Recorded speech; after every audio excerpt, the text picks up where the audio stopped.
ਕੀ ਫਤਿਹ। ਪਤਿਤ ਪਾਵਨ ਭਗਤ ਵਤਸਲ, ਕਿਰਪਾ ਨਿਧਾਨ ਜੁਗੋ ਜੁਗ ਅਟਲ। ਚਵਰ ਛਤਰ ਤਖਤ ਦੇ ਮਾਲਕ, ਪ੍ਰਗਟ ਗੁਰਾਂ ਕੀ ਦੇਹ ਪ੍ਰਤੱਖ ਹਰ। ਧੰਨ ਧੰਨ ਸਤਿਗੁਰੂ ਸ੍ਰੀ ਗੁਰੂ ਗ੍ਰੰਥ ਸਾਹਿਬ ਮਹਾਰਾਜ ਜੀ ਦੀ ਪਰਮ ਪਵਿੱਤਰ ਸਤ ਸੰਗਤ ਹਜ਼ੂਰੀ ਦੇ ਅੰਦਰ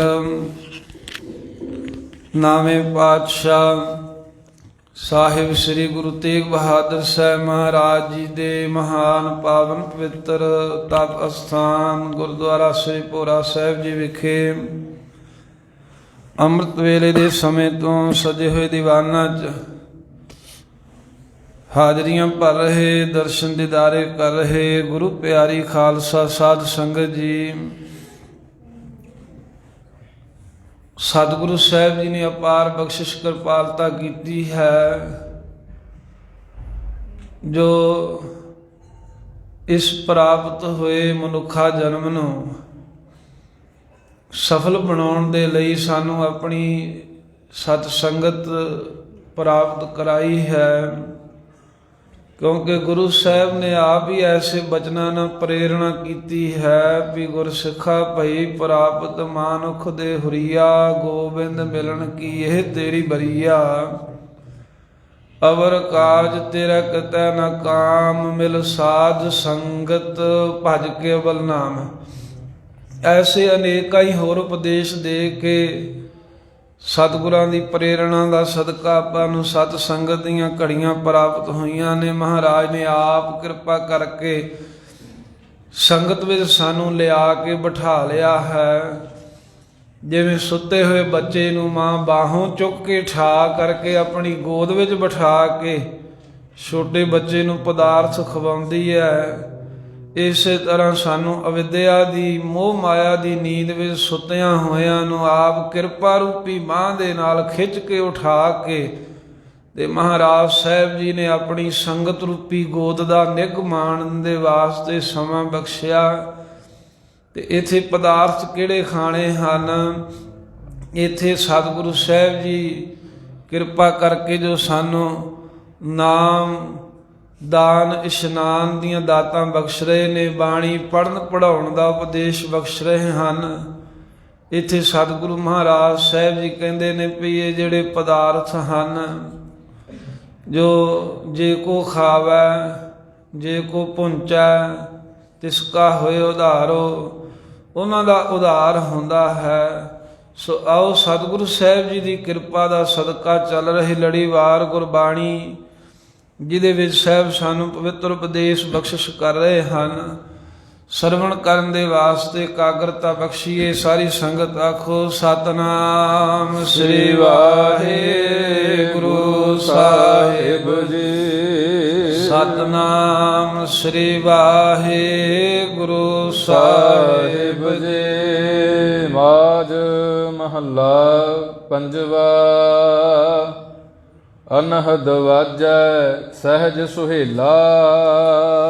ਧੰਨ ਧੰਨ ਸ੍ਰੀ ਗੁਰੂ ਗ੍ਰੰਥ ਸਾਹਿਬ ਮਹਾਰਾਜ ਜੀ ਦੇ ਪਰਮ ਪਵਿੱਤਰ ਅੰਗ 97 ਦੇ ਉੱਤੇ ਅੱਜ ਦਾ ਪਾਵਨ ਪਵਿੱਤਰ ਉਪਦੇਸ਼ ਮਾਝ ਰਾਗ ਦੇ ਵਿੱਚ ਸੁਭਾਏਮਾਨ ਹੈ, ਜੋ ਸਤਿਗੁਰੂ ਸਾਹਿਬ ਸਾਨੂੰ ਸਿੱਖਿਆ ਦੇ ਰਹੇ ਨੇ। ਮਾਝ ਰਾਗ ਅੰਦਰ 2 ਸ਼ਬਦ ਪੰਚਮ ਪਾਤਸ਼ਾਹ ਦੇ ਆਪਾਂ ਸਰਵਣ ਕਰ ਚੁੱਕੇ ਹਾਂ। ਤੀਸਰਾ ਸ਼ਬਦ ਮਹਾਰਾਜ ਸਾਨੂੰ ਉਪਦੇਸ਼ਮਈ ਬਖਸ਼ਿਸ਼ ਕਰਦੇ ਨੇ। ਮਾਝ ਮਹੱਲਾ ਪੰਜਵਾ। ਮਾਝ ਰਾਗ ਅੰਦਰ ਸ਼ਹੀਦਾਂ ਦੇ ਸਰਤਾਜ ਬਾਣੀ ਕੇ ਬੋਹਿਤ ਧੰਨ ਧੰਨ ਸ੍ਰੀ ਗੁਰੂ ਅਰਜਨ ਦੇਵ ਮਹਾਰਾਜ ਸਾਹਿਬ ਜੀ ਉਪਦੇਸ਼ ਬਖਸ਼ ਰਹੇ ਨੇ। ਸਤਿਗੁਰਾਂ ਦੀ ਹਜ਼ੂਰੀ 'ਚ ਇੱਕ ਰੰਗਨਾਥ ਨਾਮ ਦਾ ਜੋਗੀ ਆਇਆ। ਬੜੀ ਲੰਮੀ ਉਮਰ ਦਾ ਇਹ ਕਹਿੰਦੇ ਜੋਗੀ ਸੀ। 10ਵੇਂ ਪਾਤਸ਼ਾਹ ਨੇ ਵੀ ਤ੍ਰਿਆ ਚਰਿਤਰ 10ਮ ਗ੍ਰੰਥ ਅੰਦਰ ਇਹਦਾ ਜ਼ਿਕਰ ਕੀਤਾ ਹੈ। ਸਿੱਖ ਬਣਿਆ ਸੀ 5ਵੇਂ ਪਾਤਸ਼ਾਹ ਕੋ ਉਪਦੇਸ਼ ਲੈ ਕੇ। ਗਰੀਬ ਨਵਾਜ਼ ਸਤਿਗੁਰਾਂ ਨੂੰ ਕਹਿੰਦਾ, ਮਹਾਰਾਜ ਆਪ ਕਿਰਪਾ ਕਰਕੇ ਉਪਦੇਸ਼ ਦਿਓ। ਸਾਡੇ ਜੋਗੀਆਂ ਦੇ ਮਤ ਦੇ ਅੰਦਰ 5 ਤਰ੍ਹਾਂ ਦੇ ਮਹਾਰਾਜ ਜੀ ਉਹ ਸ਼ਬਦ ਜਦੋਂ ਇਕੱਠੇ ਸੁਣਦੇ ਹਨ ਉਹਨਾਂ ਨੂੰ ਅਸੀਂ ਅਨਹਦ ਸ਼ਬਦ ਕਹਿੰਦੇ ਹਾਂ। ਜਿਵੇਂ ਤਾਰ ਦੇ ਨਾਲ ਰਬਾਬ ਆਦਿਕ, ਰਬਾਬ ਜੋ ਤਾਰ ਦੇ ਸਹਿਤ ਹੁੰਦੇ ਨੇ, ਤਾਰ ਵਾਲੇ ਮਹਾਰਾਜ ਇੱਕ ਵਾਜੇ ਹਨ। ਅਤੇ ਫਿਰ ਜਿਵੇਂ ਚਮੜੇ ਦੇ ਨਾਲ ਮੜੇ ਹੋਏ ਮਰਦੰਗ ਆਦਿਕ, ਢੋਲਕ ਆਦਿਕ, ਜਿਨ੍ਹਾਂ ਦੇ ਹੱਥ ਮਾਰਿਆਂ ਆਵਾਜ਼ ਨਿਕਲਦੀ ਹੈ। ਇੱਕ ਤਾਂ ਇਹਨਾਂ ਵਾਜਿਆਂ ਦੇ ਮਹਾਰਾਜ ਜਿਹੜੇ ਸ਼ਬਦ ਨੇ, ਤੇ ਫਿਰ ਕਹੇ ਕਾਂਸੇ ਦੇ ਬਣੇ ਹੋਏ ਜਿਵੇਂ ਟਾਲੇ ਆਦਿਕ, ਟੱਲੀਆਂ ਦੋ ਹੱਥ ਦੇ ਨਾਲ ਲੈ ਕੇ ਖੜਕਾਈ ਦੀਆਂ, ਜਾਂ ਹੋਰ ਗਾਗਰਾਂ ਆਦਿਕ ਬਣੀਆਂ ਹੋਣ। ਫਿਰ ਮਿੱਟੀ ਦੇ ਬਣੇ ਹੋਏ ਭਾਂਡੇ ਘੜਾ ਆਦਿਕ, ਇਹਨਾਂ ਵਿੱਚੋਂ ਨਿਕਲਦਾ ਹੋਇਆ ਜਿਹੜਾ ਸ਼ਬਦ ਆਵਾਜ਼ ਹੈ। ਫੂਕ ਮਾਰ ਕੇ ਵਜਾਉਣ ਵਾਲੇ ਜਿਵੇਂ ਬੰਸਰੀ ਆਦਿਕ, ਇਸ ਤਰ੍ਹਾਂ ਦੇ ਨਾਲ ਇਹ ਅਨੇਕਾਂ ਹੀ ਪ੍ਰਕਾਰ ਦੇ ਇਹ ਸ਼ਬਦ ਹਨ, ਵਾਜੇ ਹਨ। ਇਹਨਾਂ ਦੇ ਇਕੱਠੇ ਵੱਜਣ ਦਾ ਜਿਹੜਾ ਸ਼ਬਦ ਹੁੰਦਾ ਹੈ ਉਹਨੂੰ ਮਹਾਰਾਜ ਅਨਹਦ ਸ਼ਬਦ ਕਹਿੰਦੇ ਹਨ। ਜੋਗੀ ਆਪ ਕਿਰਪਾ ਕਰਕੇ ਦੱਸੋ ਵੀ ਇਹੀ ਅਨਹਦ ਸ਼ਬਦ ਹੈ ਜਿਹੜੇ 5 ਤਰ੍ਹਾਂ ਦੇ ਖੜਕੇ ਜੇ ਸੁਣਦੇ ਆ, ਜਾਂ ਕੋਈ ਹੋਰ ਹੈ? ਆਪ ਅਨਹਦ ਸ਼ਬਦ ਦੀ ਬਾਬਤ ਦੱਸੋ। ਉਦੋਂ ਗੁਰੂ ਅਰਜਨ ਸਾਹਿਬ ਜੀ ਕਿਰਪਾ ਕਰਕੇ ਜੋਗੀ ਨੂੰ ਗੁਰਮਤਿ ਦ੍ਰਿੜ ਕਰਾਉਂਦੇ ਹਨ। ਮਾਝ ਮਹੱਲਾ ਪੰਜਵਾ। ਅਨਹਦ ਵਾਜੈ ਸਹਿਜ ਸੁਹੇਲਾ। ਪੰਚਮ ਪਾਤਸ਼ਾਹ ਜੀ ਕਹਿਣ ਲੱਗੇ ਵੀ ਇਹ ਜੋ ਤੂੰ ਕਹੇ ਨੇ ਨਾ, ਇਹ ਅਨਹਦ ਸ਼ਬਦ, ਅਨਹਦ ਵਾਜੇ ਨਹੀਂ ਹਨ। ਇਹ ਸਭ ਕੁਝ ਹੱਦ ਦੇ ਵਿੱਚ ਹੀ ਹੈ। ਫੂਕ ਜਿੰਨਾ ਚਿਰ ਵੱਜੇਗੀ ਉਹਨਾਂ ਚਿਰ ਆਵਾਜ਼ ਆਊਗੀ ਬਾਂਸਰੀ ਦੇ ਵਿੱਚੋਂ। ਫੂਕ ਵੱਜੋਂ ਹਟਣ ਤੋਂ ਆਵਾਜ਼ ਬੰਦ ਹੁੰਦੀ ਹੈ। ਢੋਲਕੀ ਤੇ ਹੱਥ ਮਾਰਿਆਂ ਆਵਾਜ਼ ਆਉਂਦੀ ਹੈ। ਇਸੇ ਤਰ੍ਹਾਂ ਟੱਲੀਆਂ ਨੂੰ ਖੜਕਾਇਆ ਆਵਾਜ਼ ਆਉਂਦੀ ਹੈ। ਸਾਰੀਆਂ ਆਵਾਜ਼ਾਂ ਹੱਦ ਦੇ ਵਿੱਚ ਹੈ। ਵਾਜਿਆਂ ਦੀ ਆਵਾਜ਼ ਤਾਂ ਹੱਦ ਦੇ ਵਿੱਚ ਹੈ ਹੀ ਹੈ। ਜਿਵੇਂ ਧਰਤੀ ਜਿਹੜੀ ਹੈ ਇਹ ਪਾਣੀ ਕਰਕੇ ਹੱਦ ਦੇ ਵਿੱਚ ਹੈ। ਜਦੋਂ ਪਾਣੀ ਦੀ ਗੱਲ ਆਉਂਦੀ ਹੈ ਫਿਰ ਧਰਤੀ ਪਾਣੀ ਦੀ ਹੱਦ ਵਿੱਚ ਆ ਜਾਂਦੀ ਹੈ। ਪਾਣੀ ਅੱਗ ਕਰਕੇ ਹੱਦ ਦੇ ਵਿੱਚ ਹੈ, ਕਿਉਂਕਿ ਅੱਗ ਪਾਣੀ ਨੂੰ ਵੀ ਸਾੜ ਦਿੰਦੀ ਹੈ। ਅੱਗ ਹਵਾ ਕਰਕੇ ਹੱਦ ਦੇ ਵਿੱਚ ਹੈ, ਕਿਉਂਕਿ ਅੱਗ ਬਲਦੀ ਹੋਈ ਹੋਵੇ ਭਾਵੇਂ ਹਵਾ ਉਹਨੂੰ ਵੀ ਬੁਝਾ ਸਕਦੀ ਹੈ। ਹਵਾ ਆਕਾਸ਼ ਕਰਕੇ ਹੱਦ ਵਿੱਚ ਹੈ। ਆਕਾਸ਼ ਜਿਹੜਾ ਹੈ ਉਹ ਪ੍ਰਕਿਰਤੀ ਕਰਕੇ ਹੱਦ ਵਿੱਚ ਹੈ। ਤੇ ਪ੍ਰਕਿਰਤੀਆਂ ਦੇ ਕਰੋੜਾਂ ਹੀ ਇੱਕ ਇੱਕ ਰੋਮ ਦੇ ਵਿੱਚ ਹਨ ਪਰਮੇਸ਼ਰ ਦੇ। ਉਹ ਆਪ ਅਨਹਦ ਹੈ, ਹੱਦ ਤੋਂ ਰਹਿਤ ਵਾਹਿਗੁਰੂ ਹੀ ਹੈ ਕੇਵਲ। ਬਾਕੀ ਸਾਰੀਆਂ ਚੀਜ਼ਾਂ ਹੱਦ ਵਿੱਚ ਨੇ। ਹੱਦ ਵਿੱਚ ਹੋਣਾ ਵੀ ਸੀਮਾ ਹੈ ਉਹਨਾਂ ਦੀ, ਕੋਈ ਉਹਨਾਂ ਦੀ ਆਪਣੀ ਕੋਈ ਨਾ ਕੋਈ ਪਹੁੰਚ ਹੈ, ਕੋਈ ਕਿਤੋਂ ਤੀਕਰ, ਕਿਸੇ ਦੀ ਕਿੱਥੋਂ ਤੀਕਰ, ਪਰ ਪਰਮੇਸ਼ਰ ਅਨਹਦ ਹੈ। ਤੇ ਪਾਤਸ਼ਾਹ ਜੀ ਕਹਿੰਦੇ ਵੀ ਅਨਹਦ ਵਾਜੈ, ਜਿਨ੍ਹਾਂ ਦੇ ਅੰਦਰ ਅਨਹਦ, ਹੱਦ ਤੋਂ ਰਹਿਤ, ਜੋ ਪਰਬਾਣੀ ਦੁਆਰਾ ਅਜੱਪਾ ਜਾਪ ਪਰਮੇਸ਼ਰ ਦਾ ਵਾਜੇ ਵੱਜਦਾ ਪ੍ਰਗਟ ਹੁੰਦਾ ਹੈ। ਜਿਨ੍ਹਾਂ ਦੇ ਰੋਮ ਰੋਮ ਵਿੱਚ ਗੁਰਮੁਖ ਰੋਮ ਰੋਮ ਹਰਿ ਧਿਆਵੈ, ਰੋਮ ਰੋਮ ਕਰਕੇ ਪਰਮੇਸ਼ਰ ਦਾ ਸਿਮਰਨ ਕਰਦੇ ਹਨ। ਧਰਤ ਆਕਾਸ਼, ਧਰਤ ਪਤਾਲ ਆਕਾਸ਼ ਹੈ ਮੇਰੀ ਜਿੰਦੜੀ। ਸਭ ਮਹਾਰਾਜ ਸਾਹਿਬ ਜੀ ਚੌਥੇ ਪਾਤਸ਼ਾਹ ਦਾ ਹੀ ਬਚਨ ਹੈ ਵੀ ਭਾਵੇਂ ਧਰਤੀ ਹੈ, ਪਤਾਲ ਹੈ, ਆਕਾਸ਼ ਹੈ, ਸਭ ਹਰ ਹਰ ਧਿਆਵੈ ਮੇਰੀ ਜਿੰਦੜੀਏ। ਇਹ ਸਾਰੇ ਹੀ ਹਰ ਹਰ ਪਰਮੇਸ਼ਰ ਨੂੰ ਹੀ ਧਿਆਉਂਦੇ ਨੇ। ਜਿਨ੍ਹਾਂ ਦੀ ਐਸੀ ਬਿਰਤੀ ਖੁੱਲ੍ਹ ਜਾਂਦੀ, ਪੱਤੇ ਪੱਤੇ 'ਚੋਂ ਵਾਹਿਗੁਰੂ ਦਾ ਸਿਮਰਨ ਸੁਣਦਾ ਹੈ।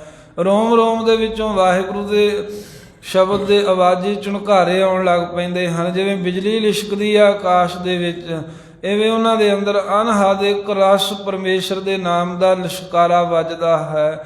ਸੋ ਇਸ ਤਰ੍ਹਾਂ ਅਨਹਦ ਵਾਜੈ, ਹੱਦ ਤੋਂ ਰਹਿਤ, ਜਿਨ੍ਹਾਂ ਦੇ ਅੰਦਰ ਲਗਾਤਾਰ ਪਰਮੇਸ਼ਰ ਦਾ ਨਾਮ ਵਾਜੇ ਵੱਜਦਾ ਹੈ, ਅੰਦਰ ਪ੍ਰਗਟ ਹੋ ਆਉਂਦਾ ਏ। ਭਾਵ ਹੈ ਵੀ ਅਨਹਦ, ਹੱਦ ਤੋਂ ਰਹਿਤ ਜਿਹੜਾ ਪਰਮੇਸ਼ਰ ਬ੍ਰਹਮ ਹੈ, ਇੱਕ ਰਸ ਵਿਆਪਕ ਸਰੂਪ। ਵਾਜੇ ਨਾਮ ਵੱਜਣ ਦਾ ਵੀ ਹੈ, ਉਚਾਰਨ ਦਾ ਵੀ ਹੈ। ਵੀ ਗੁਰਮੁਖਾਂ ਦੇ ਅੰਦਰ ਲਗਾਤਾਰ ਹੱਦ ਤੋਂ ਰਹਿਤ ਵਾਹਿਗੁਰੂ ਦਾ ਸਿਮਰਨ ਚੱਲਦਾ ਹੈ। ਜਾਪ ਸੋ ਅਜੱਪਾ ਜਾਪੈ, ਬਿਨਾਂ ਜਪਿਆ ਹੀ ਉਹਨਾਂ ਦੇ ਅੰਦਰ ਵਾਹਿਗੁਰੂ ਵਾਹਿਗੁਰੂ ਦਾ ਜਾਪ ਚੱਲਦਾ ਰਹਿੰਦਾ ਹੈ। ਉਹਨੂੰ ਵੀ ਅਨਹਦ ਸ਼ਬਦ ਕਹਿੰਦੇ ਨੇ। ਸਾਹਿਬ ਕਹਿੰਦੇ ਤੁਹਾਡੇ ਵਾਜਿਆਂ ਵਾਲੇ ਸ਼ਬਦ ਹੱਦ ਵਿੱਚ ਹਨ। ਅਸਲ ਵਿੱਚ ਜਿਨ੍ਹਾਂ ਗੁਰਮੁਖਾਂ ਦੇ ਅੰਦਰ ਇੱਕ ਰਸ ਪਰਮੇਸ਼ਰ ਦਾ ਨਾਮ ਵਾਜੇ ਉਚਾਰਨ ਹੁੰਦਾ ਹੈ, ਜਾਂ ਹੱਦ ਤੋਂ ਰਹਿਤ ਜੋ ਪਰਮੇਸ਼ਰ ਇੱਕ ਰਸ ਜਿਨ੍ਹਾਂ ਦੇ ਅੰਦਰ ਵਾਜੇ ਪ੍ਰਗਟ ਹੋ ਆਇਆ ਹੈ। ਸਹਿਜ ਸੁਹੇਲਾ, ਉਹ ਸਹਿਜ ਸੁਤੇ ਹੀ ਕਹਿੰਦੇ ਸੁਹੇਲਾ, ਸੁਖਦਾਇਕ ਜੀਵਨ ਵਾਲੇ, ਆਨੰਦਦਾਇਕ ਜੀਵਨ ਵਾਲੇ ਹੋਏ ਨੇ। ਸਹਿਜ ਨਾਮ ਸ਼ਾਂਤੀ ਦਾ ਵੀ ਹੈ। ਉਹਨਾਂ ਨੂੰ ਸ਼ਾਂਤੀ ਪ੍ਰਾਪਤ ਹੋਈ ਹੈ, ਜਿਸ ਕਰਕੇ ਸੁਹੇਲਾ ਸੁਖੀ ਜੀਵਨ ਵਾਲੇ ਨੇ।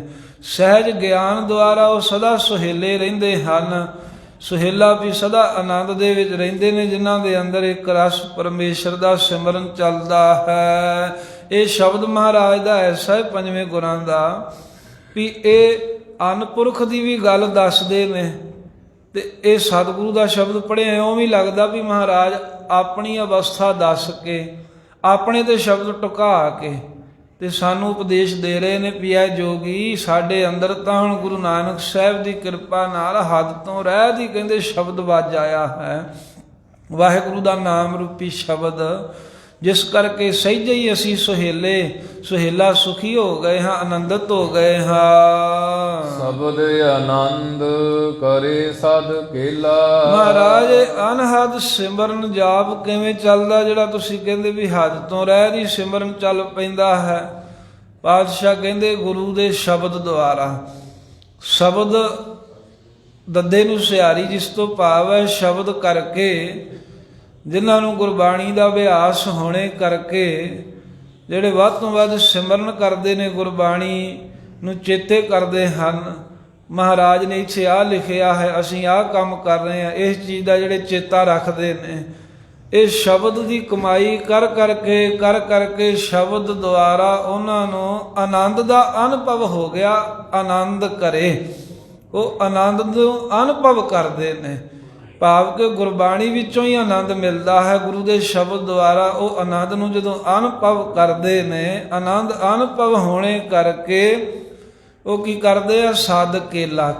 ਕੇਲਾ ਨਾਮ ਸਾਧ ਸੰਗਤ ਖੁਸ਼ੀਆਂ ਦਾ ਵੀ ਹੈ, ਵੀ ਉਹ ਸਾਧ ਸਦਾ ਹੀ ਖੁਸ਼ੀਆਂ ਮਾਣਦੇ ਨੇ ਫਿਰ ਪਰਮੇਸ਼ਰ ਨੂੰ ਦਰਸ਼ਨ ਕਰਕੇ, ਉਹਦੇ ਨਾਮ ਜਪਣ ਦੀਆਂ। ਕੇਲਾ ਨਾਮ ਖੇਡਾਂ ਦਾ ਵੀ ਹੈ, ਉਹ ਸਦਾ ਵਾਹਿਗੁਰੂ ਦੇ ਸਰੂਪ ਦੀਆਂ ਖੇਡਾਂ ਕਰਦੇ ਹਨ, ਪਰਮੇਸ਼ਰ ਦੇ ਨਾਮ ਨੂੰ ਜਪਦੇ ਜਿਹੜੇ ਗੁਰਮੁਖ। ਸਹਿਜ ਗੁਫਾ ਮਹਿ ਤਾੜੀ ਲਾਈ। ਹੇ ਜੋਗੀ, ਤੁਸੀਂ ਤਾਂ ਗੁਫਾ 10ਵੇਂ ਦੁਆਰ ਨੂੰ ਕਹਿੰਦੇ ਹੋ ਨਾ, 10ਵਾਂ ਦੁਆਰ ਗੁਫਾ ਬਣਾਈ ਹੈ, ਤੇ ਜਾਂ ਕੋਈ ਫਿਰ ਧਰਤੀ ਦੇ ਵਿੱਚ ਗੁਫਾ ਪੁੱਟ ਕੇ ਉਹਦੇ ਵਿੱਚ ਬੈਠ ਜਾਂਦੇ ਹੋ। ਇੱਥੇ ਉਹਨਾਂ ਨੇ ਸਹਿਜ ਗੁਫਾ ਮਹਿ ਤਾੜੀ ਲਾਈ। ਸਹਿਜ ਅਵਸਥਾ ਜਿਹੜੀ ਹੈ ਨਾ, ਵੀ ਭਾਵੇਂ ਕੋਈ ਵਡਿਆਈ ਕਰੀ ਜਾਵੇ, ਭਾਵੇਂ ਕੋਈ ਨਿੰਦਾ ਕਰੀ ਜਾਵੇ, ਉਹ ਦੋਵਾਂ ਹਾਲਾਤਾਂ ਦੇ ਵਿੱਚ ਇੱਕ ਰਸ ਬਿਰਤੀ ਰੱਖਣੀ। ਨਾ ਕਿਸੇ ਦੇ ਪ੍ਰਤੀ ਨਿੰਦਾ ਸੁਣ ਕੇ ਉਹਦੇ ਪ੍ਰਤੀ ਨਿੰਦਾ ਕਰਨ ਦਾ ਫੁਰਨਾ ਆਉਣਾ ਵੀ ਇਹਦੀ ਮੈਂ ਵਾਪਸ ਬਦਨਾਮੀ ਕਰਾਂ, ਨਾ ਕਿਸੇ ਕੋ ਵਡਿਆਈ ਸੁਣ ਕੇ ਉਹਦੀ ਵਡਿਆਈ ਕਰਨ ਦੀ ਚਾਹਨਾ ਹੋਣੀ ਵੀ ਇਹਦੀ ਮੈਂ ਵਡਿਆਈ ਕਰੂੰ, ਇਹ ਮੇਰਾ ਹੋਰ ਜਸ ਕਰੇਗਾ। ਇੱਦਾਂ ਹੁੰਦਾ ਨਾ ਸੰਸਾਰ ਵਿੱਚ, ਜੇ ਕੋਈ ਕਿਸੇ ਦੀ ਨਿੰਦਾ ਕਰੇ ਉਹ ਅੱਗੋਂ ਫਿਰ ਜਿਹਦੀ ਕੀਤੀ ਆ ਉਹ ਉਹਦੀ ਕਰਦਾ ਹੈ, ਜੇ ਕੋਈ ਕਿਸੇ ਦੀ ਵਡਿਆਈ ਕਰੇ ਉਹ ਉਹਦੀ ਵਡਿਆਈ ਕਰਦਾ, ਆਪਸ ਵਿੱਚ ਹੀ ਲੱਗੇ ਰਹਿੰਦੇ ਹਨ।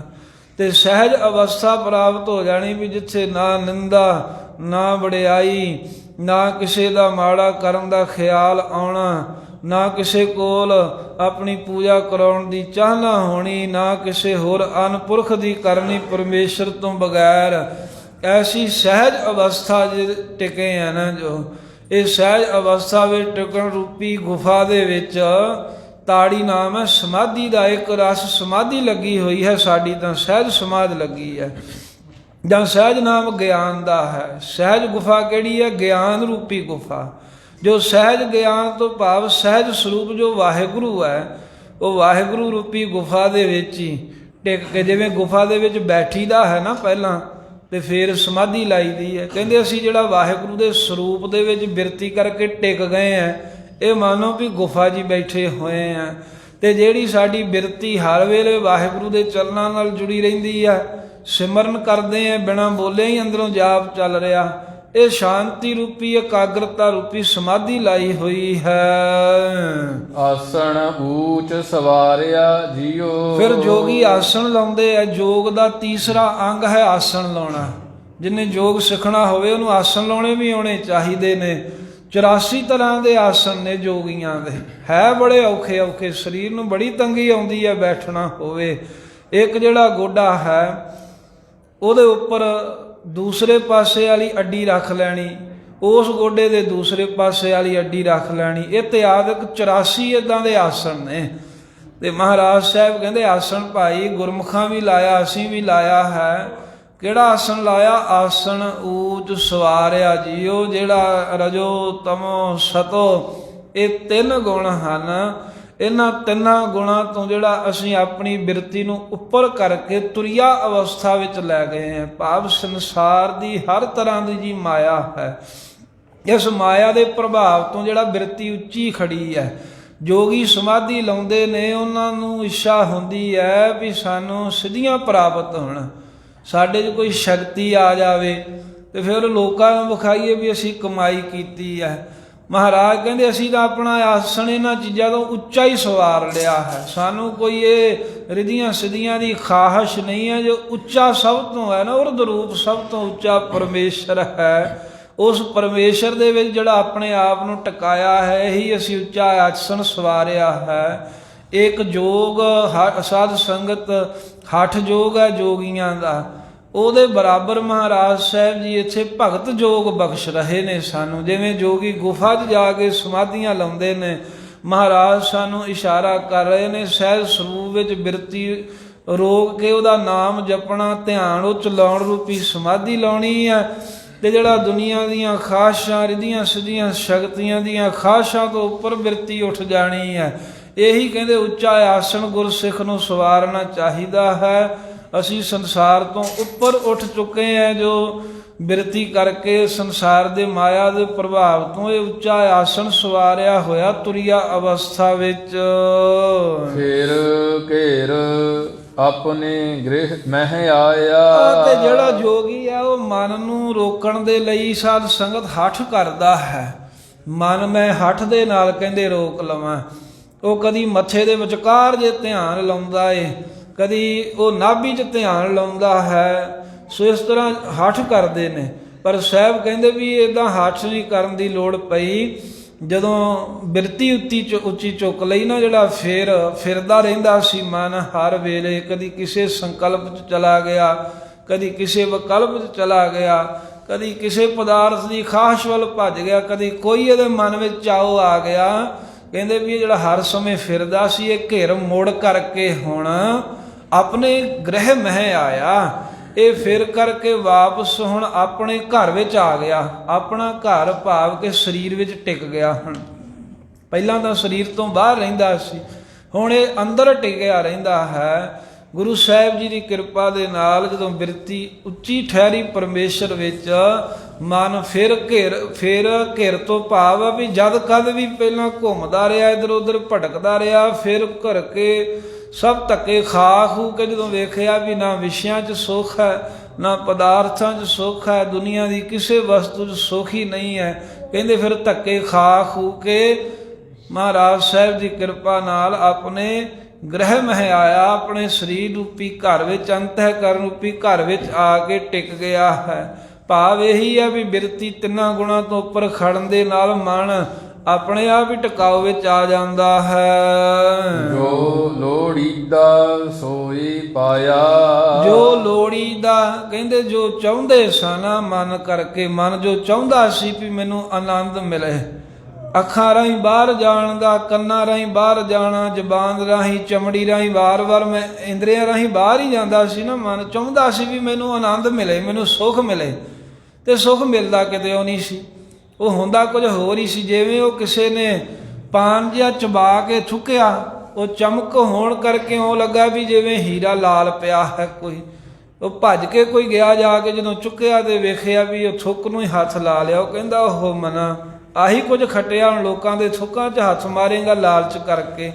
ਇਸੇ ਤਰ੍ਹਾਂ ਉਹ ਸਮਝ ਤਾਂ ਉਹਨੇ ਲਿਆ ਨਾ ਵੀ ਲਾਲ ਹੈ, ਪਰ ਹੈ ਨਹੀਂ ਸੀ। ਜਦੋਂ ਨੇੜੇ ਗਿਆ, ਹੱਥ ਲਿਬੜਿਆ, ਫਿਰ ਪਛਤਾਇਆ, ਪਤਾ ਲੱਗਾ ਵੀ ਇਹ ਤਾਂ ਲਾਲ ਨਹੀਂ ਸੀ।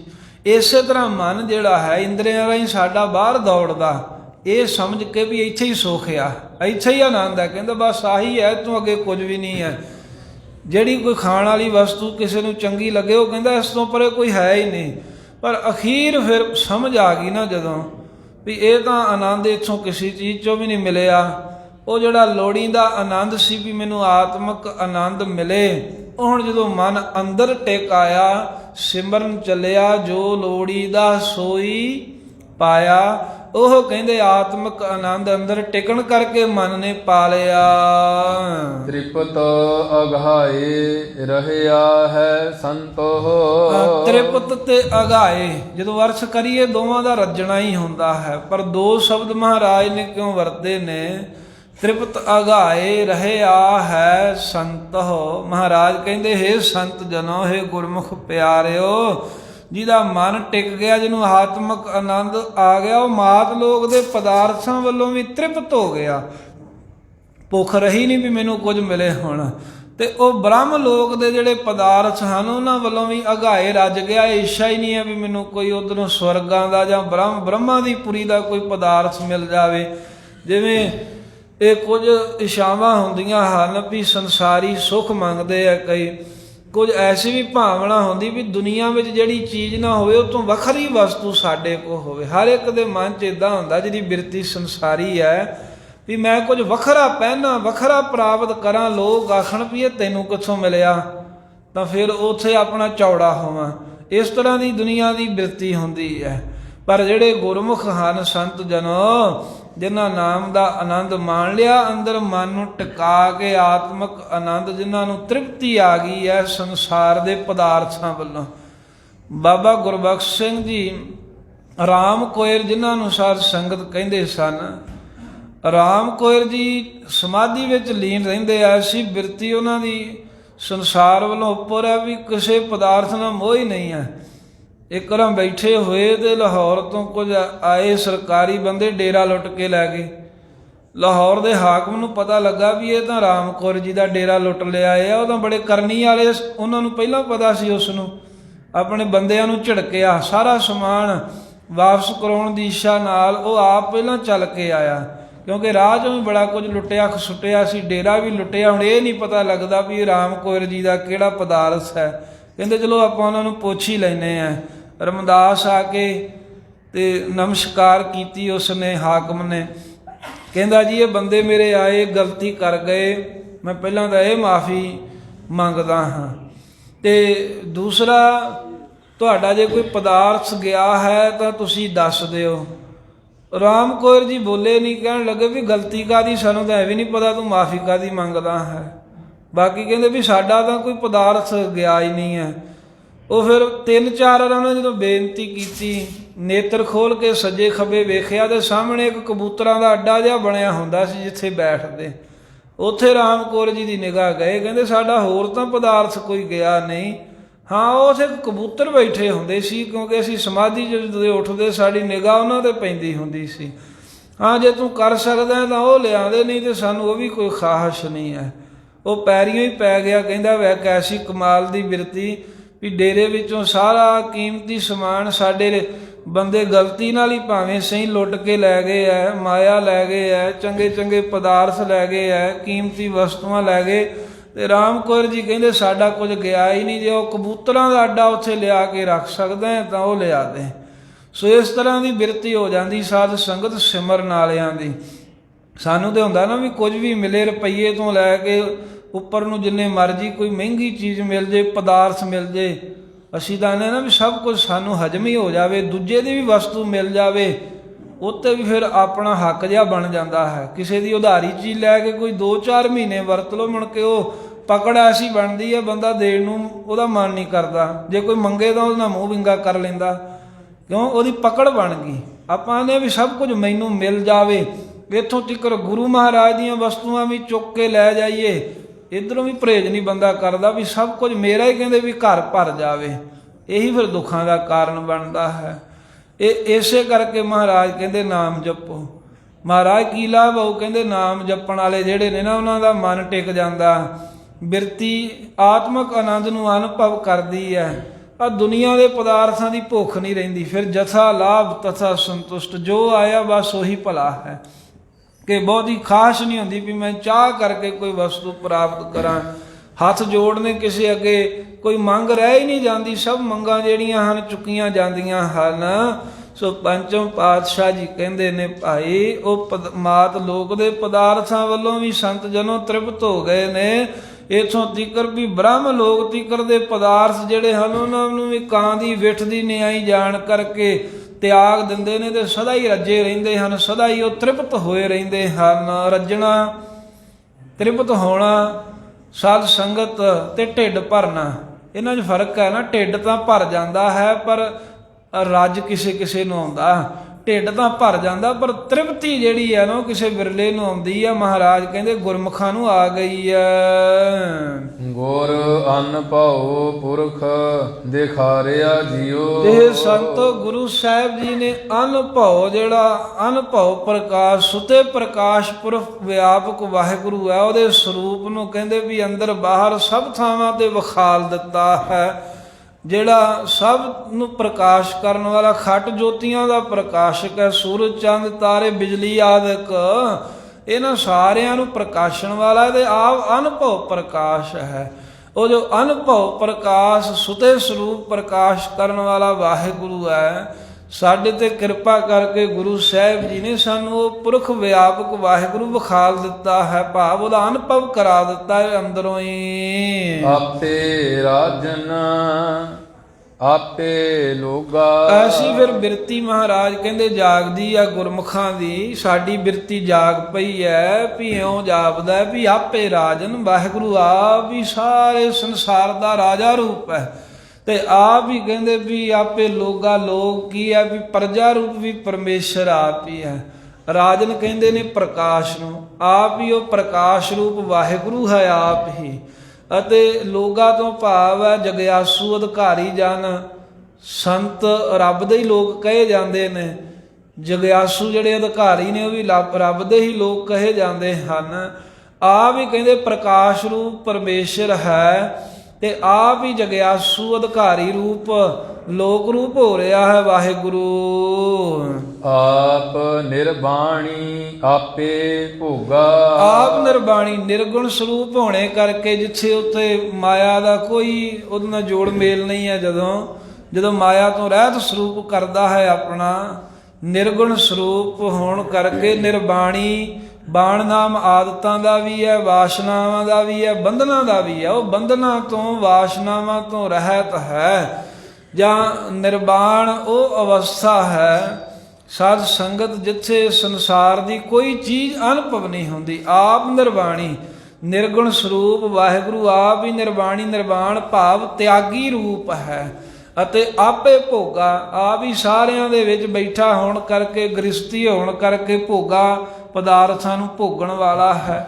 ਆਪ ਹੀ ਸਾਰਿਆਂ ਦੇ ਅੰਦਰ ਬੈਠ ਕਰਕੇ ਵਸਤੂਆਂ ਛਕ ਕੇ ਉਹਨਾਂ ਨੂੰ ਭੋਗਾ ਭੋਗ ਲਵਾਉਣ ਵਾਲਾ। ਜਿਵੇਂ ਗੁਰੂ ਨਾਨਕ ਸਾਹਿਬ ਨੂੰ ਭਾਈ ਮਰਦਾਨੇ ਨੇ ਪੁੱਛਿਆ, ਗੁਰੂ ਨਾਨਕ ਦੇਵ ਸਾਹਿਬ ਜੀ ਨੂੰ ਭਾਈ ਮਰਦਾਨਾ ਜੀ ਕਹਿਣ ਲੱਗੇ ਵੀ ਹੇ ਸੱਚੇ ਪਾਤਸ਼ਾਹ ਜੀਓ, ਮੈਨੂੰ ਤਾਂ ਭੁੱਖ ਲੱਗ ਜਾਂਦੀ ਹੈ ਥੋੜ੍ਹੇ ਚਿਰ ਦੇ ਬਾਅਦ, ਪਰ ਤੁਸੀਂ ਮਹਾਰਾਜ ਕਈ ਵਾਰ ਮੈਂ ਵੇਖਿਆ ਮਹੀਨੇ ਪਿੱਛੋਂ ਪ੍ਰਸ਼ਾਦਾ ਛਕਦੇ ਹੋ, ਕਈ ਵਾਰ 3-3 ਮਹੀਨੇ ਵੀ 6-6 ਮਹੀਨੇ ਵੀ ਲੰਘ ਜਾਂਦੇ ਆ, ਕਿਵੇਂ ਤੁਸੀਂ ਰਹਿੰਦੇ ਹੋ?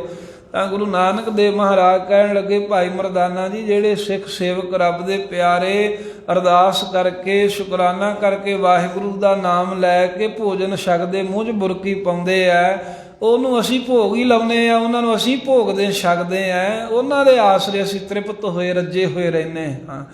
ਭਾਵ ਕਿ ਪਰਮੇਸ਼ਰ ਆਪ ਹੀ ਜਿੱਥੇ ਤਿਆਗੀ ਰੂਪ ਹੈ ਸਭ ਤੋਂ ਵੱਖਰਾ, ਤੇ ਆਪ ਹੀ ਸਾਰਿਆਂ ਦੇ ਵਿੱਚ ਸਾਧ ਸੰਗਤ ਜੀ ਉਹ ਭੋਗ ਲਾਉਣ ਵਾਲਾ, ਸਭ ਪਦਾਰਥਾਂ ਨੂੰ ਭੋਗਣ ਵਾਲਾ ਹੈ। ਜਿਹੜੇ ਨਾਮ ਜਪਦੇ ਹੋਏ ਭੋਜਨ ਛਕਦੇ ਆ ਉਹ ਗੁਰੂ ਨਾਨਕ ਸਾਹਿਬ ਕਹਿੰਦੇ ਸਾਨੂੰ ਹੀ ਤ੍ਰਿਪਤ ਕਰਦੇ ਹਨ। ਆਪੇ ਤਖਤ ਬਹਿ ਸਾਚੋ ਨਿਆਏ। ਆਪੇ ਤਖਤ ਬਹਿ, ਆਪ ਹੀ ਸੰਸਾਰ ਰੂਪੀ ਤਖਤ ਤੇ ਬਹਿ ਬੈਠ ਕਰਕੇ ਸੱਚ ਨਿਆਈ, ਸੱਚੋ ਸੱਚ ਪਾਪਾਂ ਪੁੰਨਾਂ ਦਾ ਨਿਆਈ, ਨਿਆਂ ਇਨਸਾਫ ਕਰਦਾ ਹੈ ਸਾਰਿਆਂ ਦਾ। ਜਾਂ ਆਪੇ ਤਖਤ ਬਹਿ, ਆਪ ਹੀ ਸਾਧ ਸੰਗਤ ਰੂਪੀ ਤਖਤ ਤੇ ਬਹਿ ਬੈਠ ਕਰਕੇ ਬੈਠਾ ਹੋਇਆ ਗੁਰੂ ਰੂਪ ਹੋ ਕੇ ਸੱਚ ਨਿਆਈ, ਸੱਚਾ ਨਿਆਏ ਨਿਰਣਾ ਕਰਦਾ ਹੈ। ਔਗਣ ਕੀ ਹਨ, ਗੁਣ ਕੀ ਹੈ, ਇਹ ਗੁਰਸਿੱਖਾਂ ਨੂੰ ਗੁਰੂ ਸਾਹਿਬ ਜੀ ਜੋ ਨਿਰਣਾ ਕਰਕੇ ਜਣਾਉਂਦੇ ਨੇ ਵੀ ਆਹ ਔਗਣ ਨੇ, ਆਹ ਗੁਣ ਹਨ। ਇਹ ਮਹਾਰਾਜ ਆਪ ਹੀ ਸਾਧ ਸੰਗਤ ਰੂਪੀ ਤਖਤ ਤੇ ਬੈਠੇ ਹੋਏ ਕਹਿੰਦੇ ਵੀ ਸੱਚਾ ਨਿਰਣਾ ਕਰਕੇ ਗੁਣਾਂ ਦੇ ਔਗਣਾਂ ਦਾ ਜਣਾ ਰਹੇ ਨੇ। ਆਪੇ ਤਖਤ ਬਹਿ, ਆਪ ਹੀ ਉਹ ਸਾਖੀ ਰੂਪ ਹੋ ਕਰਕੇ ਸਾਖੀ ਚੇਤਨ ਜੀਵ ਦੇ ਕਹਿੰਦੇ ਵੀ ਅੰਦਰ ਅੰਤःਕਰਣ ਦੇ ਵਿੱਚ ਅੰਤःਕਰਨ ਰੂਪੀ ਤਖਤ ਦੇ ਵਿੱਚ ਸਾਖੀ ਰੂਪ ਹੋ ਕਰਕੇ ਬੈਠਾ ਹੋਇਆ ਹੈ ਤੇ ਸੱਚ ਨਿਆਈ ਤੇ ਸੱਚਾ ਨਿਆਂ ਕਰਨ ਵਾਲਾ ਹੈ। ਗੁਰਮੁਖ ਜਿਹੜੇ ਜਗਿਆਸੂ ਹਨ ਉਹਨਾਂ ਨੂੰ ਕਹਿੰਦੇ ਵੀ ਨਾਮ ਜਪਣ ਦਾ ਨਿਆਂ ਕਰਦਾ ਹੋਇਆ ਆਪਣੇ ਵਿੱਚ ਅਭੇਦ ਕਰ ਲੈਂਦਾ ਏ। ਸਭ ਚੁਕੇ ਕੂਕ ਪੁਕਾਰਿਆ ਜੀਓ। ਤੇ ਉਹ ਜਦੋਂ ਇਹ ਭਰੋਸਾ ਵੱਧ ਜਾਵੇ ਨਾ ਵੀ ਸੱਚਾ ਇਨਸਾਫ ਕਰਨ ਵਾਲਾ ਹੈ ਵਾਹਿਗੁਰੂ, ਫਿਰ ਕੂਕਾਂ ਫਿਰ ਪੁਕਾਰਾਂ ਸਭ ਚੁੱਕੀਆਂ ਜਾਂਦੀਆਂ। ਕੂਕ ਹੁੰਦੀ ਜਿਹੜੀ ਉੱਚੀ ਜਿਹੜੀ ਚਾਂਗ ਮਾਰਨੀ ਪਹਿਲਾਂ, ਕਈ ਉੱਚੀ ਉੱਚੀ ਕੀਰਨੇ ਜੇ ਪਾਉਂਦੇ ਆ ਨਾ ਇੱਕਦਮ ਭੱਜੇ ਜਾਂਦੇ ਲੋਕ, ਕੀ ਹੋਇਆ ਕੀ ਹੋਇਆ, ਫਿਰ ਉਹ ਬੋਲ ਕੇ ਦੱਸਦੇ ਨੇ ਜਿਹੜੇ ਅੱਖਰਾਂ ਨਾਲ, ਉਹਨੂੰ ਪੁਕਾਰ ਕਹਿ ਦਿੰਦੇ ਆ। ਕਿਸੇ ਦਾ ਧਿਆਨ ਆਪਣੇ ਵੱਲ ਖਿੱਚਣਾ, ਜਾ ਕੇ ਜਦੋਂ ਕਹਿਣਾ ਮਾਰੇ ਗਏ ਲੁੱਟੇ ਗਏ ਤੇ ਚੀਕ ਮਾਰਨੀ, ਆਪਣੇ ਵੱਲ ਧਿਆਨ ਖਿੱਚ ਲਿਆ, ਇਹ ਕੂਕ ਹੋ ਗਈ। ਤੇ ਫਿਰ ਅੱਗੇ ਵੀ ਤੇਰਾ ਦੁੱਖ ਕੀ ਹੈ, ਉਹ ਜੋ ਅੱਖਰਾਂ ਨਾਲ ਬਿਆਨ ਕਰਨਾ, ਇਹ ਪੁਕਾਰ ਹੋ ਗਈ।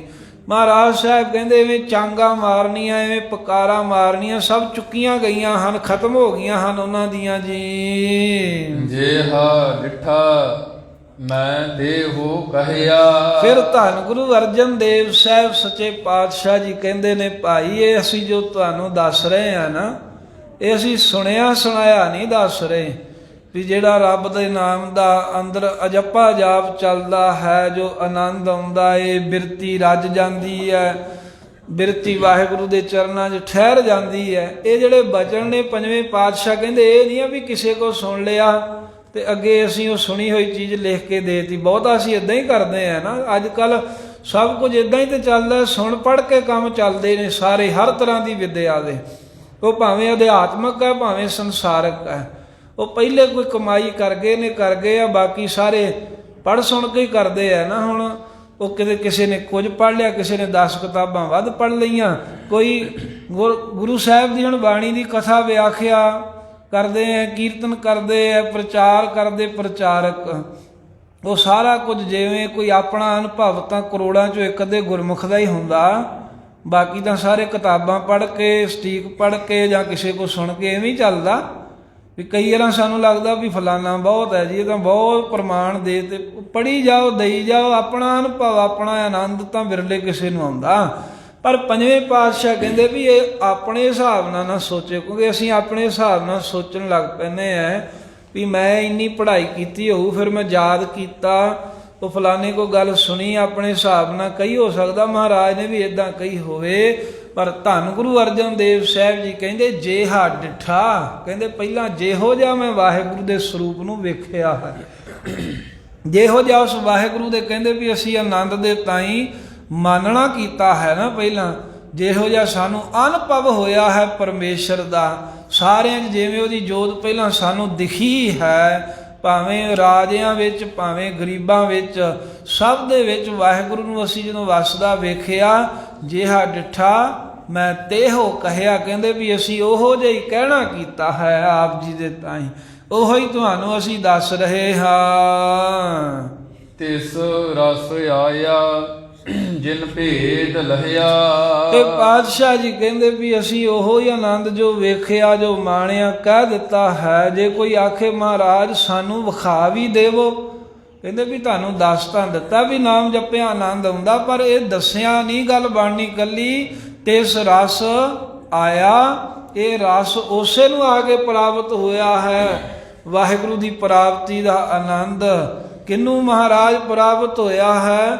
ਤਿਸ ਰਸ ਆਇਆ ਜਿਨ ਭੇਦ ਲਹਿਆ, ਜਿਨ੍ਹਾਂ ਨੇ ਉਸ ਵਾਹਿਗੁਰੂ ਦਾ ਭੇਦ ਗੁਰਾਂ ਦੁਆਰਾ ਲਹਿਆ, ਲੈ ਲਿਆ, ਜਾਣ ਲਿਆ ਹੈ, ਜਿਨ੍ਹਾਂ ਨੇ ਭੇਦ ਪ੍ਰਾਪਤ ਕਰ ਲਿਆ, ਉਸੇ ਨੂੰ ਇਹ ਆਤਮਿਕ ਆਨੰਦ ਬ੍ਰਹਮਾ ਆਨੰਦ ਪ੍ਰਾਪਤ ਹੋਇਆ, ਜਿਨੇ ਭੇਦ ਗੁਰਾਂ ਦੁਆਰਾ ਜਾਣ ਲਿਆ ਵੀ ਅੰਦਰ ਬਾਹਰ ਸਭ ਥਾਵਾਂ ਤੇ ਵਾਹਿਗੁਰੂ ਵਸਦਾ ਹੈ, ਸਾਰਿਆਂ ਦੇ ਵਿੱਚ ਵਾਹਿਗੁਰੂ ਦੀ ਜੋਤ ਹੈ। ਜਿਹਨੂੰ ਇਹ ਭੇਦ ਆ ਗਿਆ ਹੈ, ਜਿਹਨੂੰ ਇਹ ਅਨੁਭਵ ਹੋ ਗਿਆ ਹੈ ਵੀ ਸਵਾਸ ਸਵਾਸ ਨਾਮ ਜਪਿਆ, ਗੁਰੂ ਸਾਹਿਬ ਦਾ ਧਿਆਨ ਕੇਂਦਰਿਤ ਕੀਤਿਆਂ, ਆਪਣੇ ਆਪ ਹੀ ਜਪਾ ਜਾਪ ਅੰਦਰ ਚੱਲ ਪੈਂਦਾ ਹੈ।